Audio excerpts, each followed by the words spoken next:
We met in church. So our apostle Mary P. Edwards, we go to a ministry that's called Christian Fellowship Ministries in King William County. My husband grew up there. He was a drummer and he was a child there since 9 years old. And then I came along later. My mother was attending the church. And then I just came on a Friday night and got saved. Single mom with my oldest Justice. And we were coming from Norfolk, but moving back and relocating to Richmond. And at the time, I'm just going through life, dating people, trying to, see God in all that I was doing. Every person, oh, you're my wife. But God did not show me that. So we ended up later, me and him just being friends through church. We had a youth group at our church as well. And so we started talking at a convocation for our church. We had went to the pool that day after church, and we just, ever since, we talked every day on the phone. We would stay up at night and we have our little Bluetooth on and just falling asleep and talking. And so Jeremy shared with me he had a dream. And in that dream, he shared with me what was going on. And I said, well, I was like, I don't know. But later on, I did, as we were dating and courting, I had the same dream.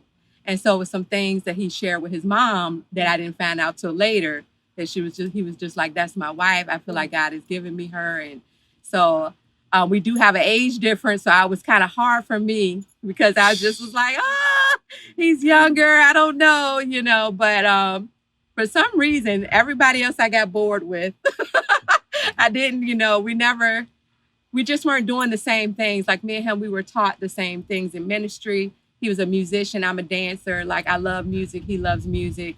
We connected on the music level. I love fashion. He does too. It's just like all the things that I was just like, this might be my husband, but I'm not sure. So when he told me that, and then I had the dream, I felt like that was confirmation.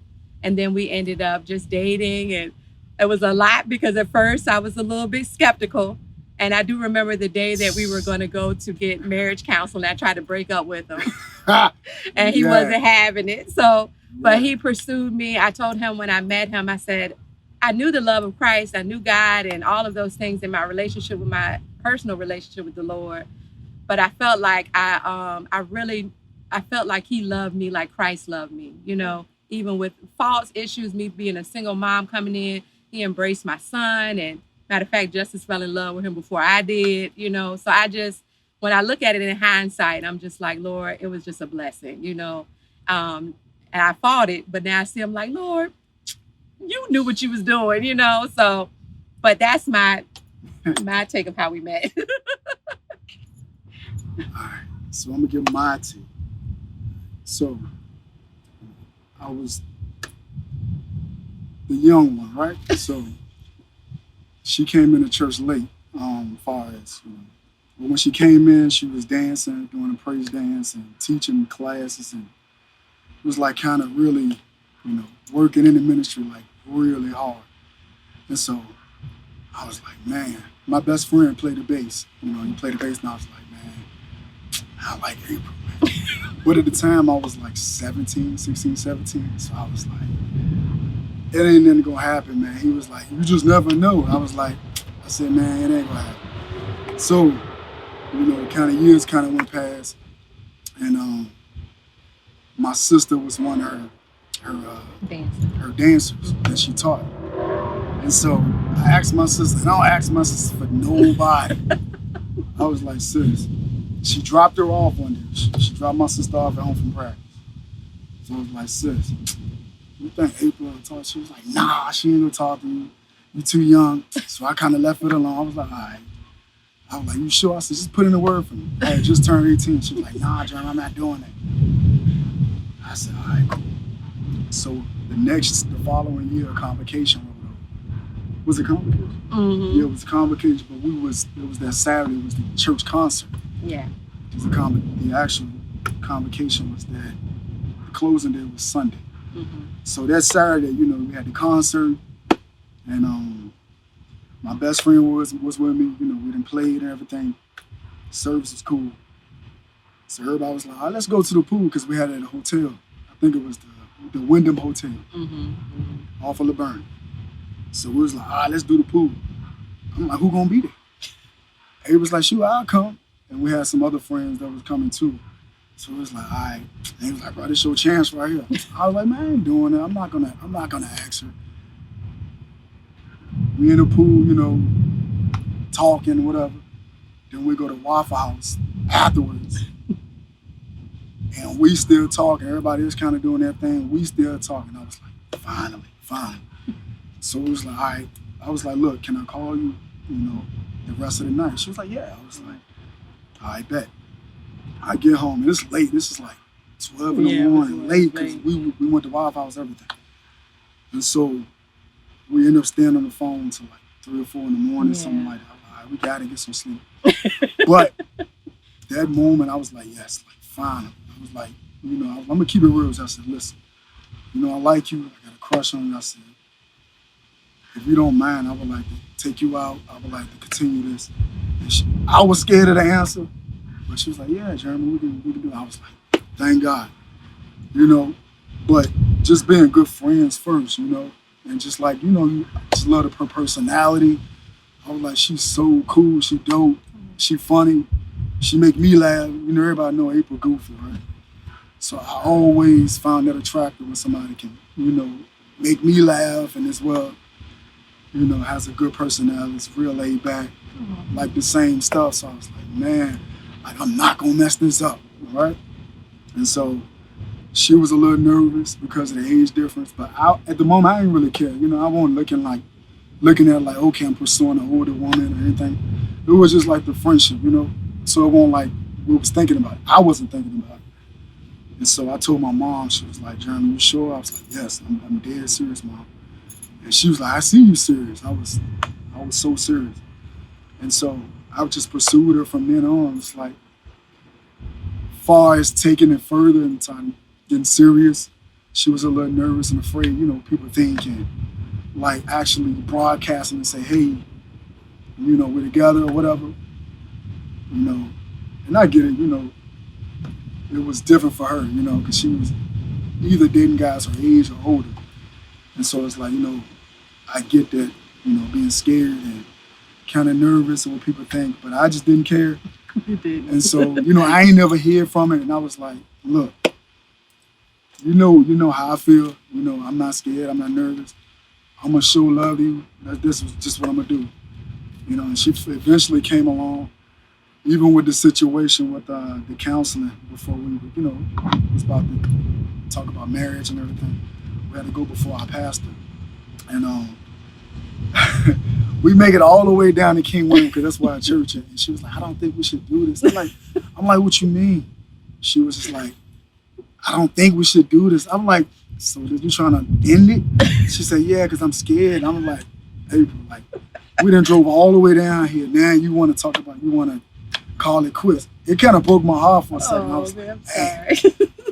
I said, I'll tell you what, let's just get through the council. Let's just see what she got to say, And after the council, that meeting, everything just kind of glued together, And here we are, Like 2 years later, we got married. Yeah. But it was like, God made a way that it fit, that she wouldn't have to worry about what people think or people say. Because I didn't care, but I get it. She was afraid. I think her parents was afraid, Fast forward, like, our parents, I'm close to her parents. They love him. God did the rest. Yeah. He did the rest. Of course, justice. I was always crazy about justice.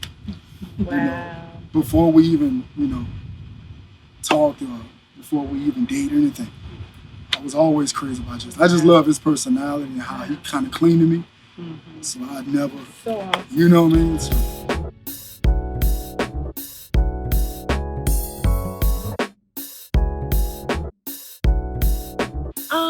family life, I know Jeremy always wanted a family. I did too. I was single mom, was holding it down. We had justice for the longest, but again, I'm just so happy now.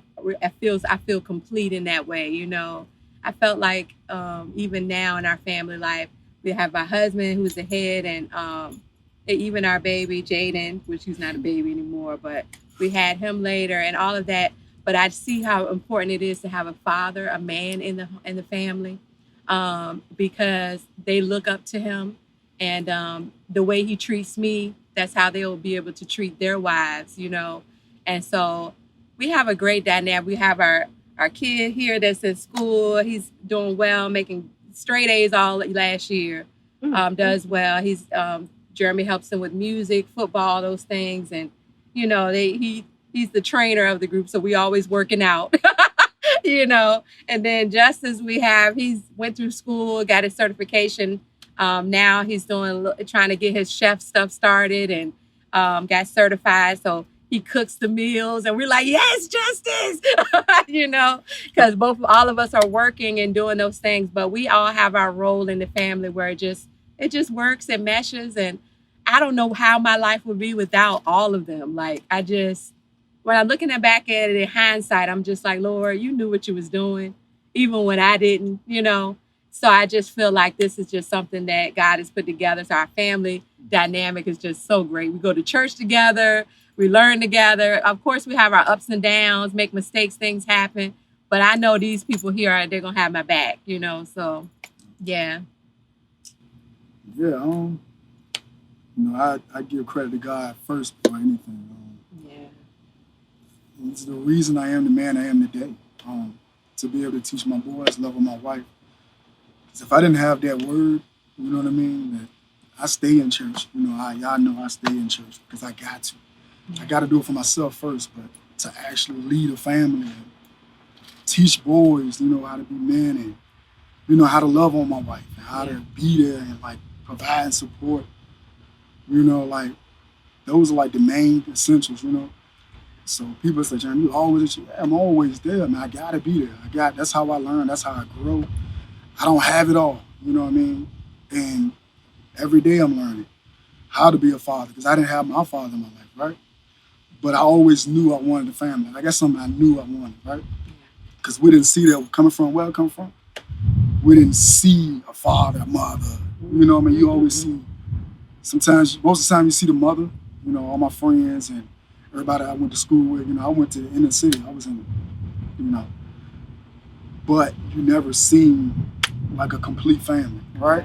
And it was like, man, like, I want a complete family. I was like, when I get older, like, you know, I had my ups and downs with my dad because he ran the street, you know, he was living his life. And it was like, you know, I wasn't a part of it, like, you know, but at the same time, I was like, you know what?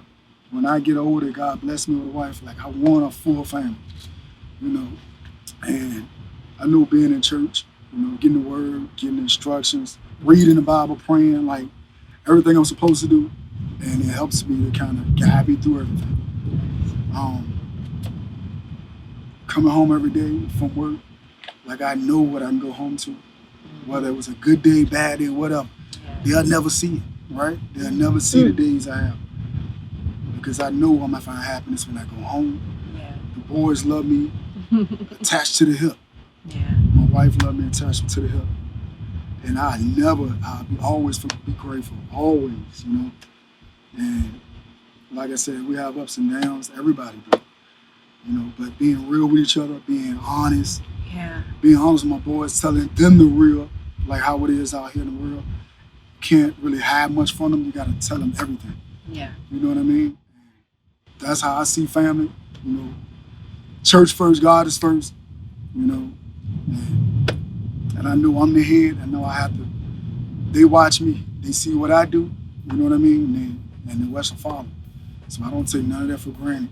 You know what I mean? So that's my story on family. I mean, everything you said was true. Oh, wow. It does not get any better than that.